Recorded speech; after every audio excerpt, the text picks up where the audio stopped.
Goedenavond. Veel nieuws over PFAS afgelopen week. Maar het ging ook over zelfrijdende vrachtwagens. En de Zeeuwse Top 40 werd uitgezonden op Hemelvaartsdag. Dit is Zeeland de Week. Verslavingsdeskundigen maken zich zorgen over snus. Dat is vooral onder jongeren populair omdat het een kick geeft. Het zijn kleine nicotinezakjes die je onder je bovenlip doet. Ook bij preventieorganisatie 101 in Goes komen steeds vaker signalen binnen dat Zeeuwse jongeren snus gebruiken. Dit zijn ze. Het zijn een beetje vochtige zakjes. Ja, die stop je eigenlijk tussen je bovenlip en je tandvlees. Je hebt ze in allerlei smaakjes, soortjes en geuren. Deze ruikt bijvoorbeeld naar menthol. Ja, associatie met kauwgom. Maar zo onschuldig als kauwgom is het niet. In snus zit poeder met nicotine. En soms veel ook. In een sigaret zit gemiddeld 10 milligram nicotine. In snus, in sommige pouches, in sterke vorm, die kunnen wel eens tot 65 milligram nicotine bevatten. Dat is dus ruim 6 keer zoveel. En dat merken jongeren ook wel. Duizeligheid, sommige mensen moeten ook overgeven, omdat de dosis ook natuurlijk erg hoog is. Dat is dan ook de reden dat 101 voorlichting geeft over snus.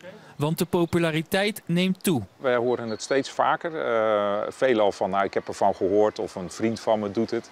Soms wordt het in beslag genomen bij leerlingen op school. Dan krijgen we ook vragen vanuit schoolleiding van wat is dit nou eigenlijk, wat kunnen we verwachten. En hebben jullie hier ook aandacht voor? Cijfers over hoeveel jongeren in Zeeland snus gebruiken zijn er niet. Maar NOS Stories heeft een enquête gehouden onder 38.000 jongeren onder de 18. En daaruit kwam dat 3/4 wel eens gehoord heeft van snus en 1/4 heeft het wel eens gebruikt. Ik weet, dat is dat onder je lip. Dat drugs, ik weet niet precies wat het is. En heb je het zelf wel eens geprobeerd? Nee, ik heb het nog nooit gedaan. Ik ken wel een paar mensen die het doen, maar ik doe het zelf niet, want volgens mij is dat hetzelfde als een heel pakje. Ik rook zelf wel, maar ik ga niet zo'n ding onder mijn lip doen. Het ziet er ook niet uit. Heb jij wel eens van snus gehoord? Nee, daar heb ik nooit van gehoord. Het zijn dus nicotinezakjes die je zo onder je bovenlip kan doen. Ken je ook niet anderen die het gebruiken? Nee, ik heb er nooit van gehoord, nee. Ja, dat zegt me wel wat, ja. Heb je het ook wel eens gedaan? Nee, nog nooit. Nee, ik had een vriend die dat deed. Ja. Zo'n dingetje in je mond. En heb je het wel eens gebruikt ook? Nee. Want ik doe alleen maar sigaretjes roken. Voor de rest gebruik ik eigenlijk niks. En ken je wel mensen die het wel af en toe gebruiken? Een paar vrienden van mij uit Rotterdam hebben dat wel eens gedaan. En zeggen het is een beetje hetzelfde effect als blowen, zoiets. Is het wat voor jou, denk je, of niet? Denk het niet. Ik denk toch liever inhaleren. Ja. De politie is op zoek naar een man en een vrouw in verband met een aanval met zuur zondagavond in Burghaamstede. Toen werd een vrouw vlak bij haar woning met zuur overgoten. De man en vrouw die de politie zoekt zouden zich die avond verdacht hebben opgehouden in de straat. Het slachtoffer is buiten levensgevaar, maar hoe het precies met haar gaat is niet bekend. In de woning sliep ook een kind. In het Sloeggebied zijn de eerste zelfrijdende vrachtwagens getest. De trucks moeten in de toekomst zonder chauffeur tussen het industriegebied en Nieuwdorp gaan rijden. Nu testen ze nog op afgesloten terrein. Wanneer we ze op de openbare weg gaan zien is nog een groot vraagteken. Zo ziet het er redelijk normaal uit. Een vrachtwagen met een aparte, weliswaar wat kleine cabine waar een chauffeur in zit. Maar die chauffeur die doet niks. Hij zit er enkel ter controle tijdens het testen van zelfrijdende vrachtwagens. Als alles goed gaat, kan je ze over een paar jaar zien rijden op de Zeeuwse wegen. Een van de deelnemende bedrijven is er al klaar voor. Op dit moment hoeven we nauwelijks wat aan te passen. Een aantal camera's eventueel om de pilot die op afstand zit te kunnen supporten. En mogelijk 5G-signaal wat versterken. Maar verder, met deze techniek is alles mogelijk. De grote vraag is wanneer we deze vrachtwagens voor het eerst op de openbare weg gaan zien. De voortekenen van de testen hier in Vlissingen-Oost zijn positief.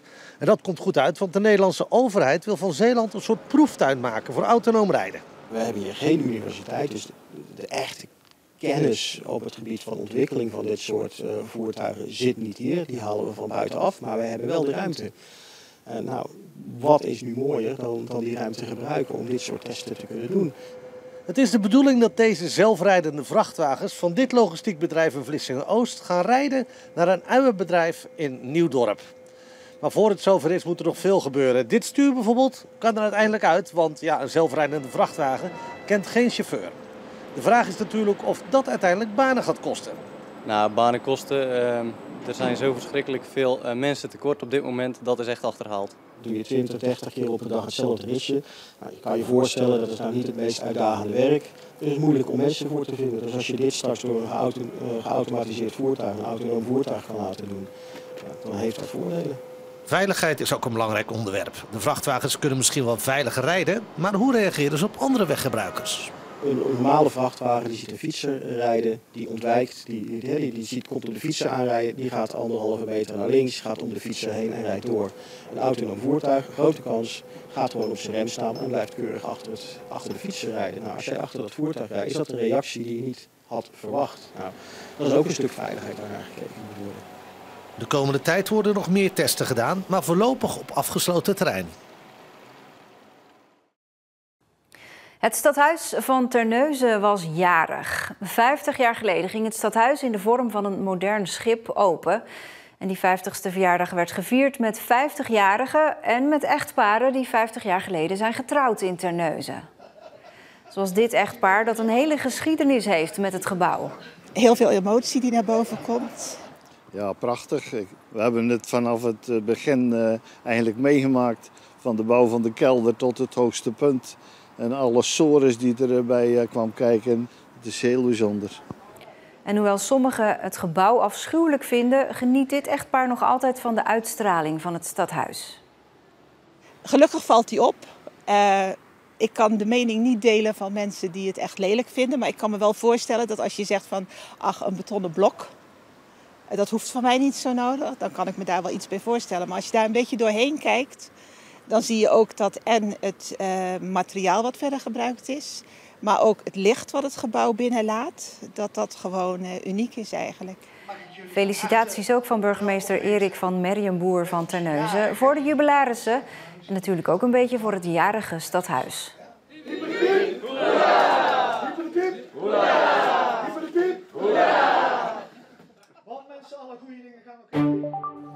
Nu doorpakken en een bevolkingsonderzoek doen. Die roep klinkt luid nadat de resultaten van het RIVM-onderzoek naar PFAS in vis- en schelpdieren uit de Westerschelde is afgerond.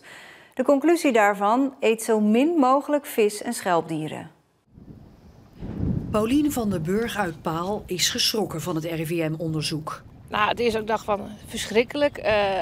Maakt u zich zorgen over uw gezondheid? Ja, absoluut. Je weet niet wat het doet. Je weet niet of het kwaad kan. In hoeverre zit het in je lichaam? Ik heb geen idee, maar ik maak me toch wel zorgen. Ja, ook over mijn kinderen natuurlijk. Die hebben hier gezwommen, ook gevist, visje gegeten. Ja, absoluut. De gemeente Hulst wil nu zo snel mogelijk een groot bevolkingsonderzoek om te kijken hoeveel PFAS er in het bloed van de mensen zit. Het is niet de vraag of het moet gebeuren. Het is meer de eis van ons, het moet gebeuren en het moet snel gebeuren. Onze inwoners hebben recht om te weten wat er met hen aan de hand is. En voor mij mag dat morgen al gebeuren. Dan weten we hoe erg het is. En dan weten we wat natuurlijk. In hoeverre het in je lichaam zit, in mijn lichaam, in mijn kinders lichaam. Ook de provincie Zeeland wil actie na het RIVM-onderzoek. En wij hebben hier echt een stap naar voren gezet om dit onderzoek te faciliteren, de uitslag ervan te krijgen, zodat die andere overheden daar wat mee kunnen. En ik hoop dat ze daar ook in snelheid wat mee gaan doen. De GGD in Zeeland is nu aan zet. Die zou zo'n bevolkingsonderzoek moeten doen, maar die wil eerst meer advies. We hebben gevraagd aan een landelijke expertgroep, waar nog veel meer experts zitten dan wij hier bij de GGD in huis hebben.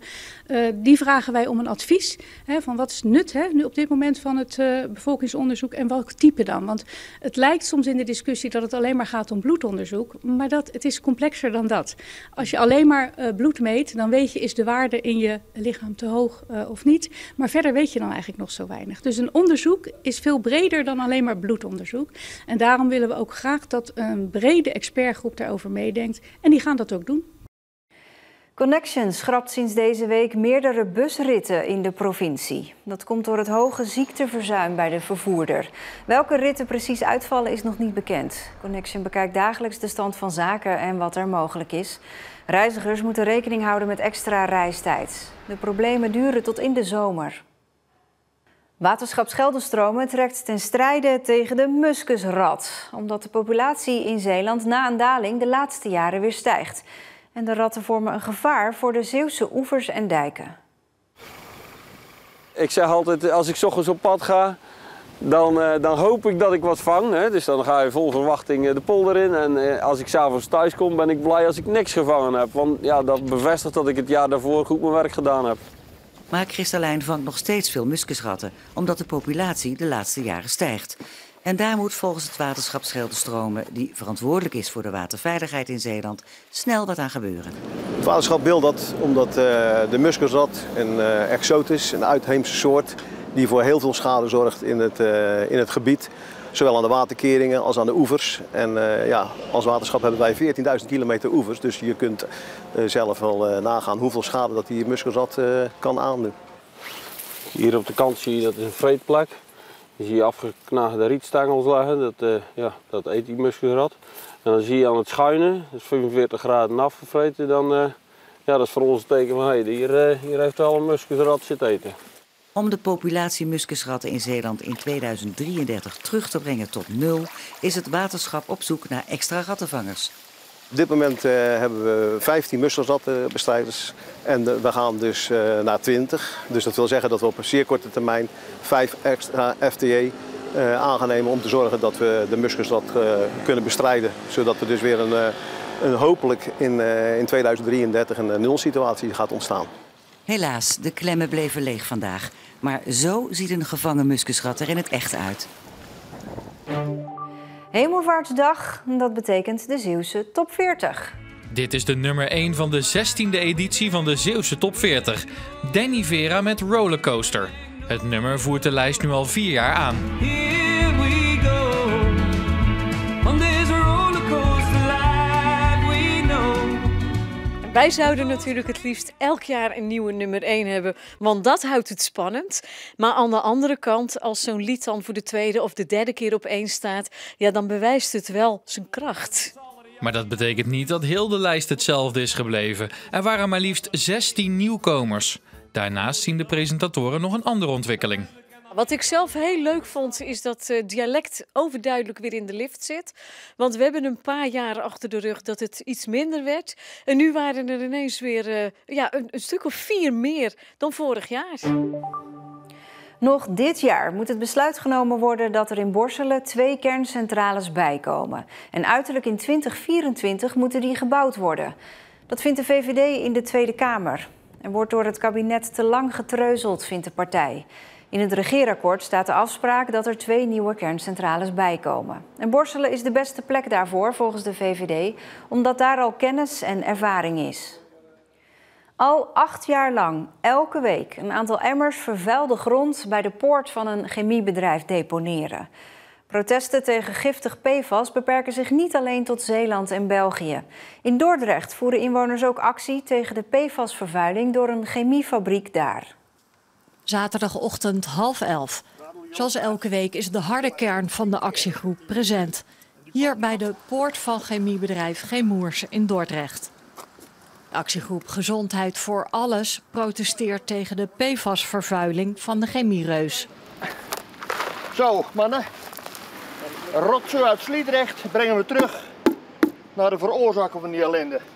Hier worden stoffen geloosd in de lucht en in het water die in het drinkwater terechtkomen. Die op de moestuintjes terechtkomen voor mensen die jaren aardappeltjes, krootjes, appeltjes, courgettes, alles van eigen akker konden eten. Die mogen dat niet meer. Op advies van de overheid wordt er hier niet meer uit eigen moestuin gegeten. Schandalig. De chemische fabriek produceert Teflon. Het heeft een vergunning om PFAS-stoffen te lozen op de rivier en in de lucht. Ja, en onzichtbaar, hè? Je ziet het niet. Staan wij hier een beetje veilig? We ademen hier ook de lucht in. Ik zou liever op ergens in het bos staan, dat is duidelijk. Maar je staat hier omdat je niet alleen maar je eigen belang hebt. Je staat hier ook voor je kinderen en dienstkinderen. En in dat opzicht vind ik dat Nederland wakker moet worden. En moeten de zeeën ook wakker worden. Al 8 jaar voeren zij hier actie. En ook na al die jaren zijn ze nog strijdvaardig. Ik maak me er boos over omdat heel mijn familie aan K overleden is. Ik als enigste nog over ben. En daar doe ik het voor. Denkt u dat dat door de PFAS komt? Ja, maar alleen dit wordt niet... hier zeggen ze, het is niet bewijsbaar. Is er hier wel eens een goed gezondheidsonderzoek gedaan door de GGD? Nou, er is wel een onderzoek gedaan. Goed, betwijfel ik. Maar er zijn onderzoekjes gedaan. Een select gezelschap hier aan de overkant van de rivier zijn een aantal mensen uitgenodigd voor bloedonderzoek. Maar voor de rest wordt het een beetje gebagatelliseerd. 110e keer. En waarom? 0 uit de pijp is het ultieme doel wat we nastreven. Ik blijf doorgaan. Omdat ze steeds beloven er wat aan te doen. Maar het op heden zie ik nog weinig. Is dit ons voorland dat we ook 8 jaar lang aan de bel trekken en er niks gebeurt? Ik ben bang dat het inderdaad jullie voorland is. Want? Want de economische belangen spelen veel zwaarder dan onze gezondheid. Ja.